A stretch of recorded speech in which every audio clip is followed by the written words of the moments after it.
ನಮಸ್ಕಾರ, welcome back to ಮತ್ತೊಂದು ಹೊಸ ವಿಡಿಯೋ ತುಂಬಾ ಇನ್ಫಾರ್ಮೇಟಿವ್ ಆಗಿರುತ್ತೆ. ಬಿಕಾಸ್ ಗೃಹಜ್ಯೋತಿ ರೀವೆರಿಫಿಕೇಷನ್ಗೆ ಏನೆಲ್ಲ ಡಾಕ್ಯುಮೆಂಟ್ಸ್ ರೆಡಿ ಇಟ್ಕೋಬೇಕು ಅಂತ ಶೇರ್ ಮಾಡೋಕ್ಕೆ ಬಂದಿದ್ದೀನಿ. ಹಾಗೆ ಇನ್ನು ಯಾರೆಲ್ಲ ಚಾನಲ್ನ ಸಬ್ಸ್ಕ್ರೈಬ್ ಮಾಡ್ದಿರೋ ವಿಡಿಯೋ ನೋಡ್ತಿದ್ದೀರಾ, ಪ್ಲೀಸ್ ಚಾನಲ್ನ ಸಬ್ಸ್ಕ್ರೈಬ್ ಮಾಡಿ, ನಿಮ್ಮ ಫ್ರೆಂಡ್ಸ್ ಆ್ಯಂಡ್ ಫ್ಯಾಮಿಲಿ ಜೊತೆ ಶೇರ್ ಮಾಡಿ. ಫಸ್ಟಿಗೆ ಗೃಹಜ್ಯೋತಿ ಯಾರ ಹೆಸರಲ್ಲಿರುತ್ತೆ ಅವ್ರದ್ದೊಂದು ಪಾಸ್ಪೋರ್ಟ್ ಸೈಜ್ ಫೋಟೋ ಬೇಕಾಗುತ್ತೆ, ಸೊ ಅದನ್ನ ರೆಡಿ ಇಟ್ಕೊಳ್ಳಿ. ಇನ್ನು ನೆಕ್ಸ್ಟ್ ಬಂದುಬಿಟ್ಟು ವಿದ್ಯುತ್ ಸರಬರಾಜು ಕಂಪನಿ ಹೆಸರು ನಮ್ಗೆ ಬಂದುಬಿಟ್ಟು ಬೆಂಗಳೂರು, ಸೊ ಬೆಸ್ಕಾಮ್ ಅಂತ ಬರ್ದಿದ್ದೀನಿ. ಸೆಕೆಂಡಲ್ಲಿ ಬಂದುಬಿಟ್ಟು ವಿದ್ಯುತ್ ಬಿಲ್ಲಿನ ಖಾತೆಯ ಸಂಖ್ಯೆ, ಅಂದರೆ ನಿಮ್ಮ ಎಲೆಕ್ಟ್ರಿಸಿಟಿ ಬಿಲ್ ಏನು ಕೊಡ್ತಾರೆ ಕರೆಂಟ್ ಬಿಲ್ ಮಂತ್ಲಿ, ಅದರಲ್ಲಿ ನಿಮ್ಮದೊಂದು 6 ಡಿಜಿಟ್ದು ನಂಬರ್ ಇರುತ್ತೆ, ಆ ನಂಬರ್ ಬೇಕಾಗುತ್ತೆ. ಸೊ ಅದು ಕೂಡ ಒಂದು ಜೆರಾಕ್ಸ್ನ ರೆಡಿ ಇಟ್ಕೊಳ್ಳಿ. ಅದಾದ ನೆಕ್ಸ್ಟು ಫಲಾನುಭವಿಯ ಆಧಾರ್ ಕಾರ್ಡ್ ಸಂಖ್ಯೆ, ಅಂದರೆ ಯಾರ ಹೆಸರಲ್ಲಿ ಗೃಹಜ್ಯೋತಿ ಇರುತ್ತೆ ಅವರ ಹೆಸರು ಮತ್ತು ಅವರ ಆಧಾರ್ ಕಾರ್ಡ್ ಸಂಖ್ಯೆ ಬೇಕಾಗುತ್ತೆ. ಆ್ಯಂಡ್ ಫಿಫ್ತ್ ಒನ್ನಲ್ಲಿ ಬಂದುಬಿಟ್ಟು ಗೃಹಜ್ಯೋತಿ ಯೋಜನೆಗೆ ನೋಂದಾಯಿಸಿದ ಮೊಬೈಲ್ ಸಂಖ್ಯೆ, ಅಂದರೆ ನೀವು ಗೃಹಜ್ಯೋತಿ ಮಾಡಿಸ್ಬೇಕಿದ್ರೆ ಯಾವ ಮೊಬೈಲ್ ನಂಬರ್ನ ಕೊಟ್ಟಿದ್ದೀರಾ, ಯಾವ ಮೊಬೈಲ್ ನಂಬರ್ ಲಿಂಕ್ ಆಗಿದೆ ಆ ನಂಬರೇ ಬೇಕಾಗುತ್ತೆ. ಇನ್ನು ಸೆಕೆಂಡ್ ಒನ್ ಬಂದುಬಿಟ್ಟು ನೀವು ಬಾಡಿಗೆದಾರರ ಅಥವಾ ನಿಮ್ಮ ಸ್ವಂತ ಮನೆನ ಅಂತ ಕೇಳಿದ್ದಾರೆ. ನಿಮ್ಮ ಸ್ವಂತ ಮನೆ ಆಗಿದ್ದರೆ ಮಾಲೀಕರು ಅಂತ ಟಿಕ್ ಮಾಡಬೇಕು. ಆ್ಯಂಡ್ ನೀವು ರೆಂಟ್ ಹೌಸಲ್ಲಿದ್ದರೆ ಅಥವಾ ಲೀಸ್ಗಿದ್ದರೆ ಬಾಡಿಗೆದಾರರು ಅಂತ ಟಿಕ್ ಮಾಡಬೇಕಾಗತ್ತೆ. ಆ್ಯಂಡ್ ನೀವು ಲೀಸ್ಗಿದ್ದರೆ ನೀವು ಇಲ್ಲಿ ಲೀಸ್ ಸರ್ಟಿಫಿಕೇಟ್ ಅಥವಾ ನಿಮ್ಮದು ರೆಂಟಲ್ ಅಪ್ಲಿಕೇಶನ್ ಏನಿರುತ್ತೆ ರೆಂಟಲ್ ಅಗ್ರಿಮೆಂಟ್ನ ಕೊಡಬೇಕಾಗತ್ತೆ. ಸೊ ನೀವು ಸ್ವಂತ ಮನೆಯವರಾಗಿದ್ದರೆ ಯಾವುದೇ ಅಪ್ಲಿಕೇಶನ್ ಅಥವಾ ಯಾವುದೇ ಅಗ್ರಿಮೆಂಟ್ ಕೊಡೋ ಅವಶ್ಯಕತೆ ಇರಲ್ಲ, ಜಸ್ಟ್ ಒಂದು ಟಿಕ್ ಮಾಡಿದರೆ ಮಾಲೀಕ ಅಂದ್ಬಿಟ್ಟು ಓನರ್ ಸಾಕು. ಆ್ಯಂಡ್ ಸೆವೆಂತ್ ಒನ್ ಬಂದುಬಿಟ್ಟು ನಿಮ್ಮ ಹತ್ರ ರೇಷನ್ ಕಾರ್ಡ್ ಇದ್ದರೆ ಅದ್ರ ನಂಬರ್ನ ಮೆನ್ಷನ್ ಮಾಡಬೇಕಾಗತ್ತೆ. ಹಾಗೆ ಅದು APL BPL ಅಂತ ಟಿಕ್ ಮಾಡಬೇಕಾಗತ್ತೆ.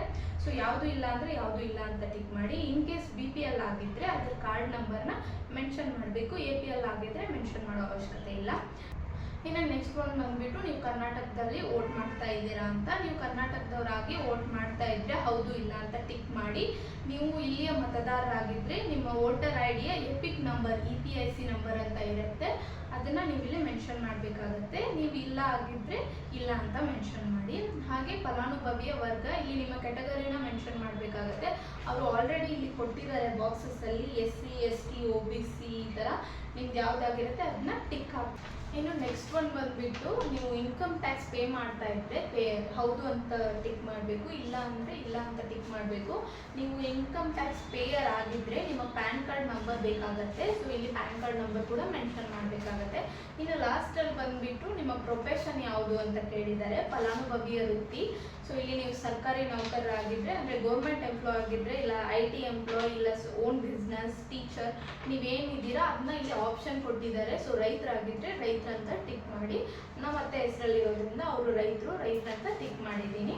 ಆ್ಯಂಡ್ ಲಾಸ್ಟಲ್ಲಿ ಬಂದುಬಿಟ್ಟು ಯಾರ್ದು ಗೃಹಜ್ಯೋತಿ ಇದೆ ಅವ್ರದ್ದೊಂದು ಸಿಗ್ನೇಚರ್ ಆಗಬೇಕಾಗತ್ತೆ. ಸೊ ಇಷ್ಟು ಮಾಡಿ ನಿಮ್ಮ ಫಾರ್ಮ್ನ ಸಬ್ಮಿಟ್ ಮಾಡಿದರೆ ನಿಮಗೆ ಗೃಹಜ್ಯೋತಿ 200 ಯೂನಿಟ್ಸ್ ಫ್ರೀಯಾಗಿ ಸಿಗುತ್ತೆ. ಇಲ್ಲ ಅಂದರೆ ಆಲ್ರೆಡಿ ನಿಮಗೆ ಎಷ್ಟು ಯೂನಿಟ್ ಸಿಗ್ತಾ ಇತ್ತು ಅದು ಕೂಡ ಕಟ್ ಆಗುತ್ತೆ, ನಿಮ್ಮ ಗೃಹಜ್ಯೋತಿ ಅಕೌಂಟ್ ಸ್ಟಾಪ್ ಆಗುತ್ತೆ. ಸೊ ಇನ್ನು ಯಾರೆಲ್ಲ ಇದನ್ನ ಸಬ್ಮಿಟ್ ಮಾಡಿಲ್ಲ ಆನ್ಲೈನಲ್ಲಿ ಕೂಡ ಸಬ್ಮಿಟ್ ಮಾಡ್ಬೋದು. ನೆಕ್ಸ್ಟ್ ವಿಡಿಯೋದಲ್ಲಿ ಆನ್ಲೈನಲ್ಲಿ ಯಾವ ಥರ ಸಬ್ಮಿಟ್ ಮಾಡೋದು ಅಂತ ಹೇಳ್ಕೊಡ್ತಿದ್ದೀನಿ.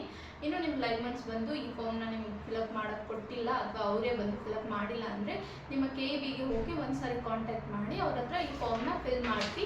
ಈ ಫಾರ್ಮ್ನ ಫಿಲ್ ಮಾಡಿ ಸಬ್ಮಿಟ್ ಮಾಡಿಲ್ಲ ಅಂದರೆ ನಿಮ್ಮ ಗೃಹಜ್ಯೋತಿ ಕಂಪ್ಲೀಟಾಗಿ ಕ್ಯಾನ್ಸಲ್ ಆಗುತ್ತೆ. ಸೊ ವಿಡಿಯೋ ಇನ್ಫಾರ್ಮೇಟಿವ್ ಅನಿಸಿದರೆ ಚಾನಲ್ನ ಸಬ್ಸ್ಕ್ರೈಬ್ ಮಾಡಿ. ಸಿಗುವ ಮತ್ತೆ ನೆಕ್ಸ್ಟ್ ಇನ್ಫಾರ್ಮೇಷನ್ ವಿಡಿಯೋದಲ್ಲಿ. Thank you, love you all.